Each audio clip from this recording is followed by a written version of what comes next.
Alors, si vous avez bien lu, on sensibilise davantage les organes de justice, les cours et tribunaux en général, la Cour constitutionnelle, la Cour en particulier.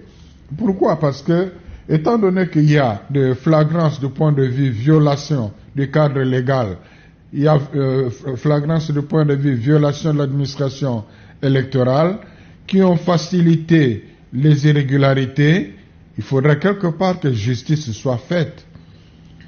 Donc c'est tout à fait normal que tout soit réglé dans un cadre légal. Parce que s'il n'y a pas un bon règlement de toutes ces questions dans le cadre légal, ça pourrait amener de trouver une solution dans un cadre politique.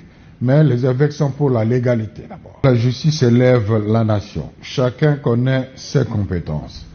Il y a des procureurs généraux affectés à de différentes instances judiciaires qui ont la latitude de se saisir d'office de certains dossiers documentés par les différentes parties prenantes. Donc, qu'on n'attende pas dans ce contexte politiques qui n'attendent pas nécessairement que les gens viennent se plaindre pour tel ou tel cas, mais ils peuvent d'office se saisir de certains cas emblématiques et s'attaquer là-dessus du point de vue judiciaire. Il y a une certaine justice qui doit être rendue par rapport aux électeurs qui se sont vraiment engagés à accepter les sacrifices pour avoir des élections transparentes et apaisées. C'est important que la CENI apporte la lumière sur beaucoup de choses. D'abord, ces résultats provisoires ont été publiés sur base de la machine à voter, sans être compilés. Une des lumières que la CENI peut porter, qui peut être un début de réponse, que la CENI a promise d'ailleurs, c'est publier ces résultats dans son site, bureau de vote par bureau de vote. Ça permettra à ceux qui ont les PV de l'un ou l'autre bureau de se rendre compte si en dehors de ce PV-là, il y a eu de votes qui ont été pris en compte ou pas. C'est une grande lumière qui va apaiser les gens. Parce que la grande question aujourd'hui, toutes ces machines qu'on a retrouvées entre les mains des individus dans leurs officines, en brousse et tout, est-ce qu'ont été prises en compte en dehors de PV qui étaient affichés au niveau des bureaux de vote?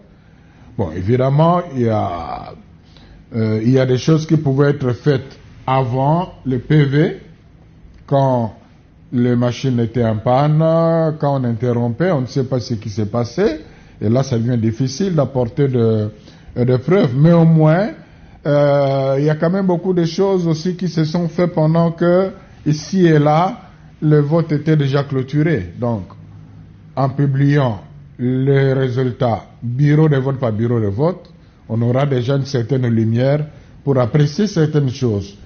Les évêques, les pasteurs, qui vivent chacun chez lui, sont comme tous les Congolais témoins de tout ce qu'on a vécu, qui a été d'ailleurs largement médiatisé.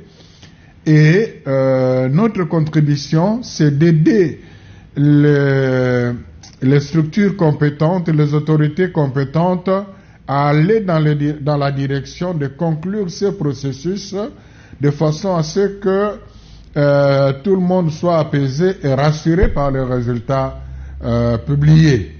Non, nous ne souffrons pas le chaud et le froid, nous sommes dans l'objectivité, dans l'unique souci de voir ce processus se conclure de manière apaisée et que les résultats définitifs qui vont être publiés soient acceptables par tous.